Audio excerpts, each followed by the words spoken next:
맥그라스 교수님, 오늘 초청에 응해 주셔서 감사드립니다. 그러면 첫 번째 질문 드리도록 하겠습니다. 21세기는 과학의 시대라고 합니다. 인간은 무엇인가라는 큰 질문에 대하여 현대인들은 과학적 설명에 의존하는 경향이 강화되고 있는데요. 이러한 시대 상황에서 기독교가 제시하는 인간에 대한 설명이 여전히 유효한 것인가라는 질문을 드릴 수 있을 것 같습니다. 그리고 더불어 기독교적인 설명이 과학적인 설명과 공존 가능하다고 생각하시는지 답변해 주시면 감사하겠습니다. Well, it's certainly true that we're living in an age of science, yet science can only give us partial answers to life's big questions. And as someone who has studied science at Oxford University, I've always been full of admiration and appreciation for science, but it has its limits. Now, I don't think this is a problem, that there's a spectrum of human knowledge, and that includes scientific knowledge, but this spectrum of knowledge also includes our beliefs about how to be a good person, what the meaning of life is, and how to achieve personal fulfillment. And we need more than science to lead full lives. And I agree with Albert Einstein, who I studied in depth at Oxford, and Einstein's writings show an interest in areas beyond the field of natural sciences, including ethics, politics, and religion. And what I think is particularly interesting about Einstein is the way he sees all of these as interconnected. They're part of a greater whole. And Einstein's basic insight is that science is wonderful, but it needs to be supplemented and enriched if we're going to engage with the really important questions in life. Science, ethics, politics, religion, they're all different, but they all have a role to play in helping us to put together a big picture of life. So yes, science and religion are different, but that doesn't make them incompatible. I mean, for example, science and ethics are completely different fields of thought, but that doesn't mean that scientists can't be ethical people. So Einstein tells us science is a vitally important tool for investigating our world. But he also shows us that science only shows part of the big picture of reality, not the whole picture. Science lets us see part of reality, but there is more to reality than science can disclose. And you and I need a grander vision of reality than what science can offer us on its own if we're going to live authentic and meaningful lives. So we need to be able to weave together an objective scientific account of our world with our deepest existential needs, longings, and aspirations. And so a scientific account of reality is incomplete, and so is a scientific account of human nature. For example, science is unable to establish moral values using the scientific method, but Christianity is very good at helping us to develop moral values and discerning the meaning of life. Now, experimental psychology has shown us how important it is to have a big picture of life, which helps us to understand who we are, why we matter, and how we should be acting. But psychology can't tell us what the meaning of life is, even though it can tell us how important it is to find an answer for our well-being. So let's think about human nature.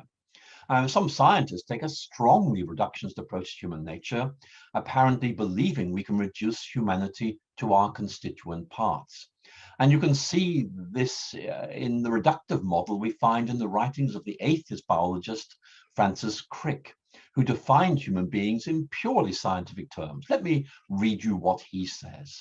You, your joys and your sorrows, your memories and your ambitions, your sense of personal identity and free will are in fact no more than the behavior of a vast assembly of nerve cells and their associated molecules.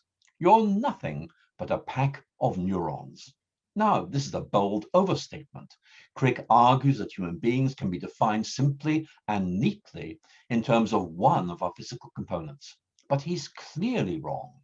Crick's highly reductive approach to our human identity assumes that a complex system is no more than the sum of its parts, and that one of these components can be singled out as being of defining importance. And so we need neurons to function properly, but we're not defined in this way.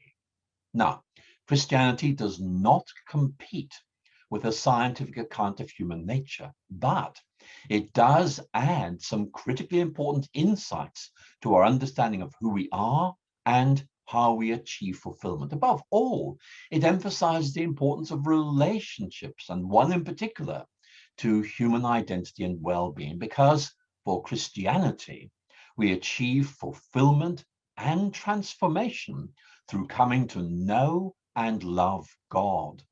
And the great Christian theologian Augustine, writing 1800 years ago, wrote a prayer to God which expresses this insight very well.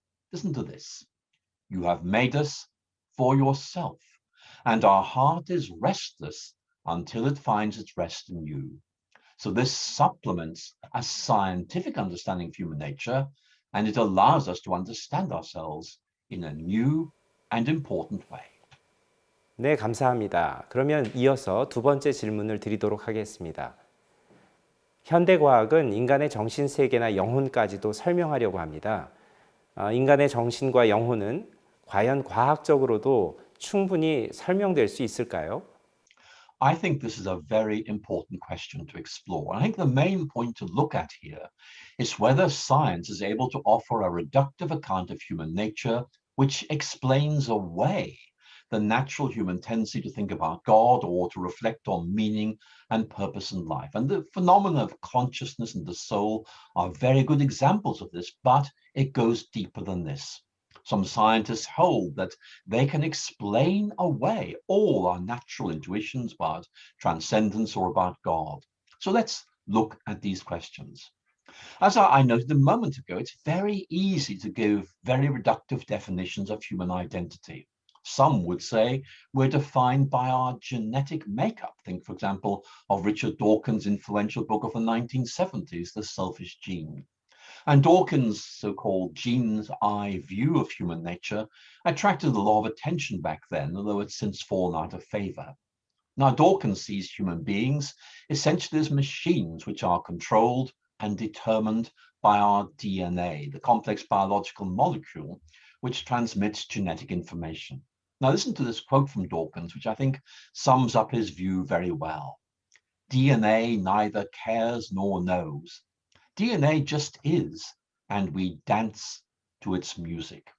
Now, for Dawkins, our sole purpose in existing is to pass on our genes to future generations. Now, this is a very simplistic approach. It focuses only on one aspect of human nature, and it reduces our function, identity, and significance to this single aspect, passing on our DNA. That's a classic example of presenting part of a complex system as if it's the total system. It's like saying human beings are nothing more than atoms and molecules. Now, let's agree, we are made up of atoms and molecules, and so is this glass of water that I'm using to drink during this lecture. But if your theory of human identity can't explain why human beings are more important than this glass of water, then something is very wrong. Yes, we are made up of atoms and molecules, and so is this glass, but I'm not the same as this glass, and you aren't either. We need more than this to make sense of human nature. Now, many have protested against this scientific depersonalization of identity. For example, philosopher Martin Buber argued that purely scientific accounts of humanity reduce people to objects, to an it, rather than a you. And for Buber, the essence of personal identity is to exist in relationships. So we're defined not by our genetic or chemical makeup, but by our social and personal relationships. And for Christianity, we are given our identity as persons of significance by the God who relates to us. We are persons, not objects. And this is a central Christian vision or element of the Christian vision of personal identity and meaning. We are physical beings, but we are more than this. So Christianity gives us a lens that brings us hope. It tells a story that tells us that we are special. Now, the Christian understanding of human nature has two core elements: the idea of humanity bearing the image of God and the concept of sin. So let me talk about these briefly. The idea of humanity bearing the image of God speaks of some homing instinct for God, within human nature. Just as a compass needle is drawn towards the magnetic pole, so the human imagination is drawn, both by intuition and by reason, towards its origin and goal in God. We are made to relate to God. As I'm sure you know, this is a major theme in the writings of C.S. Lewis, who sees Christianity as the fulfillment of the human longing for meaning and significance, which we only find in God. And then we come to the idea of sin, which is a theological word, which means there's a flaw or a vulnerability within human nature which prevents us from achieving our true goals. Human beings are damaged, wounded, and broken, and so we need healing and restoration if we're going to achieve our true aspirations and goals. And that's what Christianity offers. It does more than help us understand our situation. It offers to transform our situation. It's like a physician diagnosing our situation and telling us that we are ill, but realizing that we are ill is the prelude to being healed. It's only when we know that we are ill that we look for a cure. So Christianity declares we are sinful, but it also offers us healing and redemption through Christ. Yes, there's a problem with human nature, but there is also a solution. 네, 답변 감사합니다. 그렇다면 기독교에서 말하는 인간됨이란 무엇일까요? 인간은 존엄한 존재인가요? 만약 그렇다면 그 근거는 무엇일까요? 만약 기독교에서 말하는 인간됨을 AI나 로봇, 복제 인간이 갖게 된다면 과연 우리는 인간이라고 부를 수 있을까요? This is a really interesting question. And let me begin by quoting from Raymond Tallis, who's an atheist biologist. And I think you'll find this very interesting. Here's what he says. I am an atheist humanist, but this does not oblige me to deny what is staring me in the face. Namely, we are different from other animals, and we are not just pieces of matter. There is something different about us. That's a great start to our discussion because there are many aspects to human nature. And that's why many philosophers and scientists recognize human nature as a complex reality with many aspects or perspectives. And a failure to respect complexity leads to oversimplification and to distortion because any single perspective or viewpoint is going to be partial, limited, and maybe even distorted.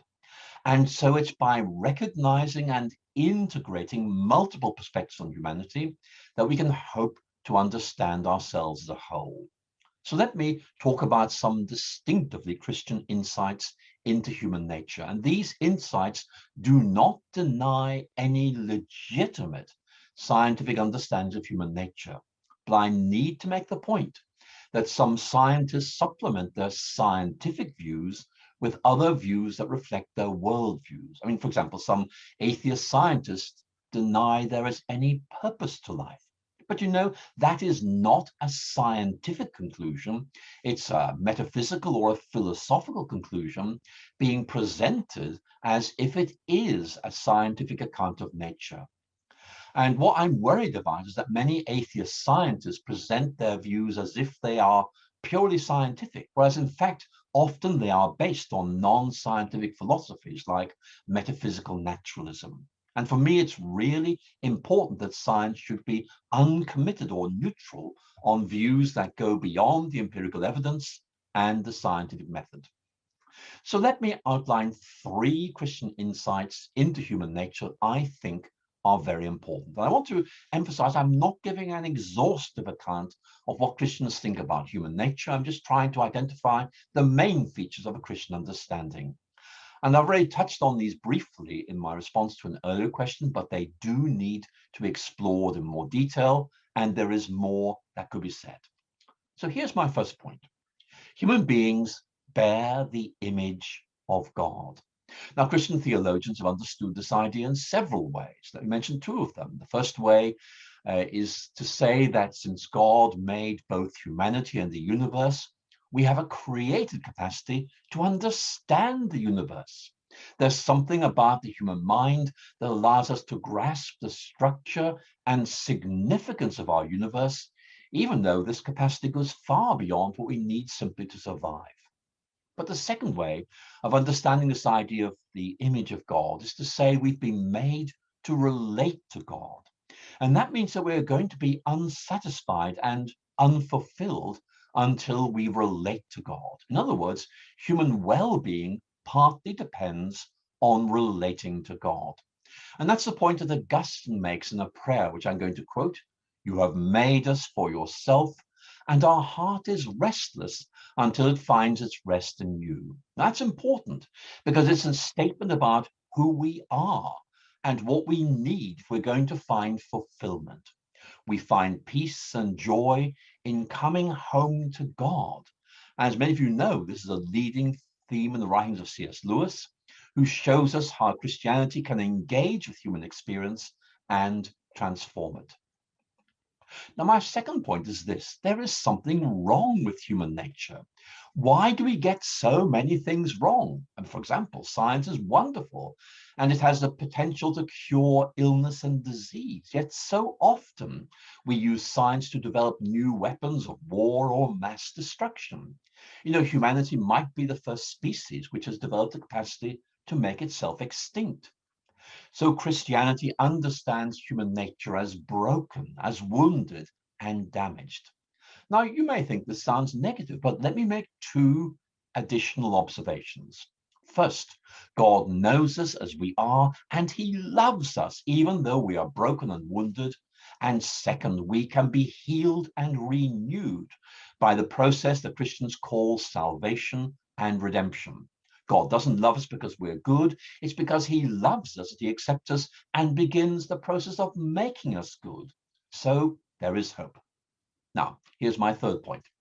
We live in a vast universe, and the time frame of human existence is very small in comparison with that of the cosmos. We're small, we're insignificant, but Christianity has something very important to say. We may be small, but we matter to God.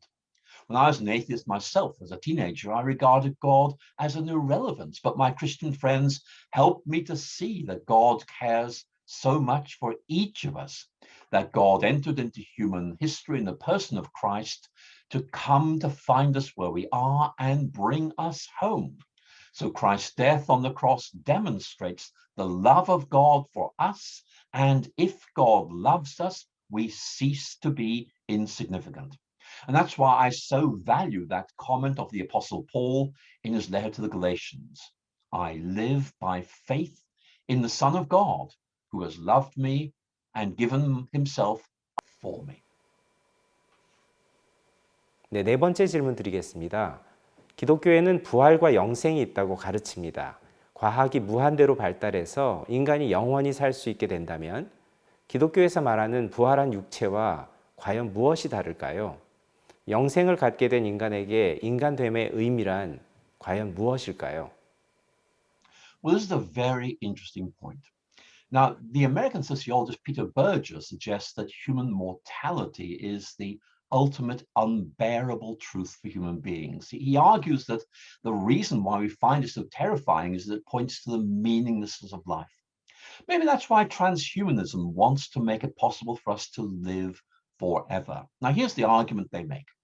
If humanity is prone to weakness and the degeneration of old age, why not take charge of the evolutionary process and bring about a radical change in human nature so we won't die? We'll all be happy then. But I'm not sure about this. Let me quote from one of the transhumanist movement's manifestos, which tells us that the movement advocates, I quote, fundamentally improving the human condition through technology that's allowing us to eliminate aging and to greatly enhance human intellectual, physical, and psychological capacities. And Nick Bostrom, who's a leading transhumanist, argues that the technological enhancement of humanity might lead to the emergence of what he calls posthumans, who could expect to live for 500 years or more. So maybe we can eventually overcome death entirely. But you know, it's not this simple. Now, let me make it clear. I welcome medical interventions to extend life, and ease suffering. And I see this as a natural and entirely proper Christian response in the light of the healing ministry of Jesus Christ. But I don't want to live forever. I want to be useful while I'm alive, but I believe I will be with God when I die. So death for me is the gateway to the presence of the God that I know and I love. I don't fear it. It's the way into the New Jerusalem. Now, not everyone's going to agree with me on this point, but that's what Christianity has to say, and it brings us hope. So let me set out two major concerns about transhumanism, which I think will be shared by those who have no religious faith. First of all, I want to make the point that these technological enhancements of human beings are going to be expensive. With the financial means to do so, we first extend their lifespan. So the first posthumans will probably turn out to be wealthy Americans. And this means that these developments may significantly increase global inequality. But there's a second point, and my concern here is that the extension of human lifespan will have various implications for the Earth's capacity to a much larger population. And a significant expansion of human lifespan immediately raises the concern noted by the English writer Thomas Malthus in his 1798 essay on the principle of population.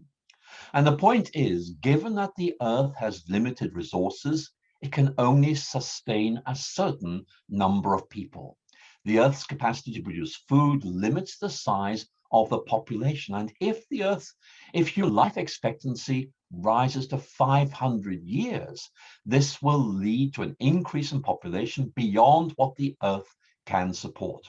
And Malthus argues that nature has two control mechanisms to limit populations: war and famine.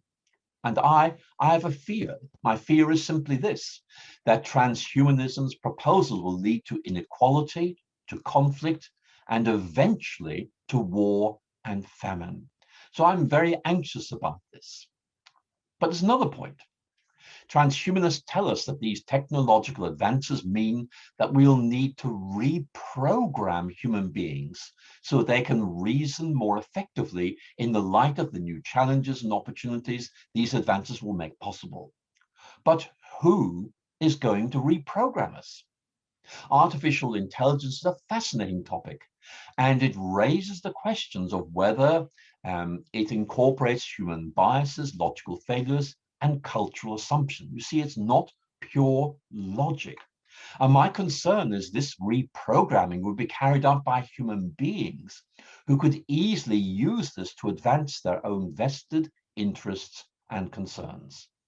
So here's what I'm worried about.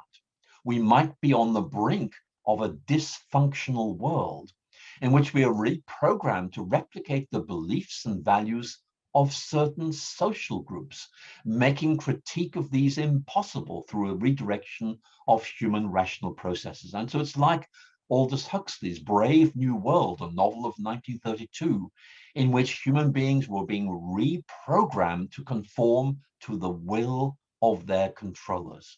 How can we ensure human freedom in this vision of the future? That's my concern. 네, 오늘 마지막 질문 되겠습니다. 과학과 기독교 신앙은 과연 공존할 수 있을까요? 과학으로 세상의 모든 것을 설명할 수 있다고 믿는 믿음이 있습니다. 곧 증명될 수 없는 것은 없는 것으로 치부하는 무신론적 사조입니다. 과학이 종교화되고 있는 현실에서 연구 결과들을 기독교적인 관점에서 어떻게 바라보는 것이 좋을까요? 우리 학생들을 위해서 답변해 주시면 감사하겠습니다. This is a very important question. Can science and Christian faith exist side by side? Yes, they can. Let me outline three main approaches to the relation of science and faith and explain what I think about these important questions. The first of these approaches is that science and religion are at war with each other. This is the view of Richard Dawkins, and it sees science and religion as locked into conflict in which science alone will emerge victorious. But this is now regarded as an overstatement.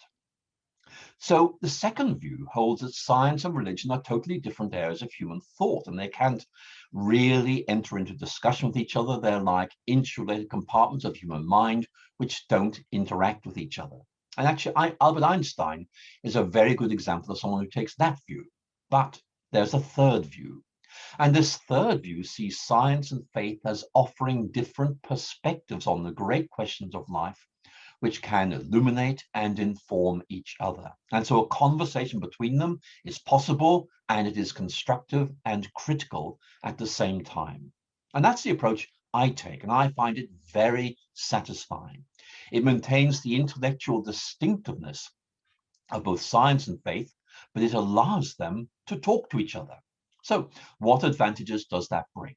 Well, holding science and Christianity together allows us to have a deeper grasp of our complex world.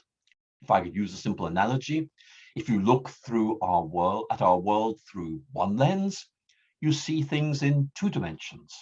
But if you use 2 lenses, you have stereoscopic vision.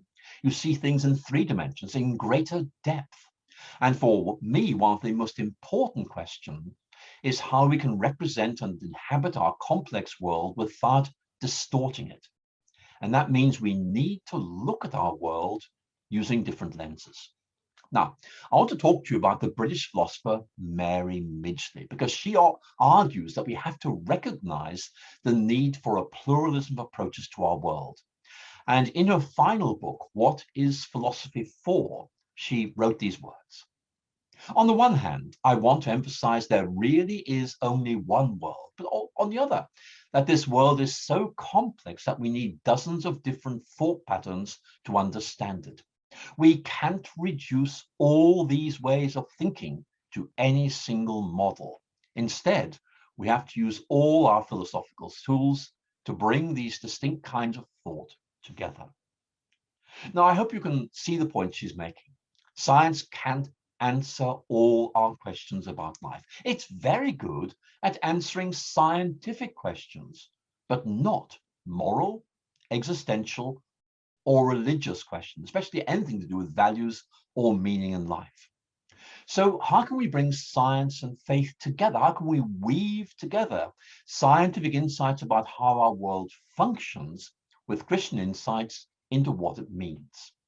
Now, Midgley uses the metaphor of multiple maps to capture the many aspects of reality and to resist inadequate reductions to accounts of its complexity. And Midgley says we need to use a set of maps, each of which is incomplete in itself, to try and make sense of our world and live meaningfully within it. So consider an atlas. An atlas provides us with many maps of a region like Asia or Europe.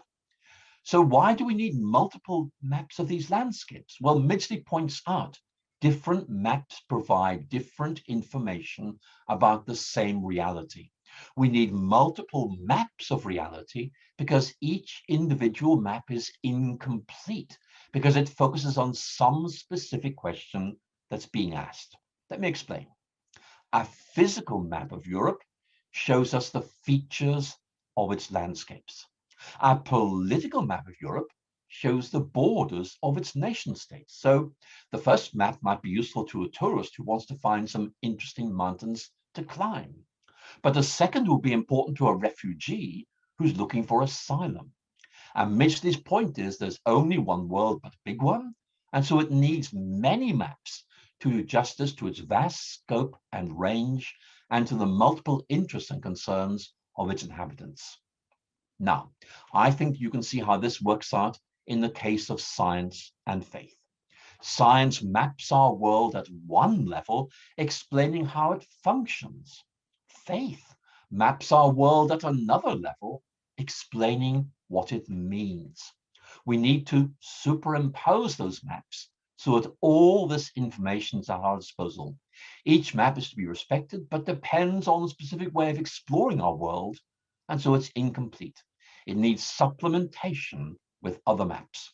So a scientific map helps us to understand how we as human beings function, and that's important medically. But a theological map helps us to understand our deepest needs, and that's important spiritually. So here's the point I want to make in concluding. Science offers its own account of our world, which is welcome, but it is incomplete. Listen to what Albert Einstein says. He says, the scientific method can teach us nothing beyond how facts are related to and conditioned by each other. Now you can see the point. We need more than scientific knowledge to lead meaningful lives. Yes, science gives us an important perspective on life. It fills in part of the big picture of things, but it's incomplete. There is more that needs to be said. So for me, Christianity and science can be woven together to help us understand how our world functions, but also what we mean. 네, 오늘 이렇게 좋은 답변 해주셔서 감사드리고요. 저희 학생들에게 또 추가적인 질문을 이어서 받도록 하겠습니다. 감사합니다.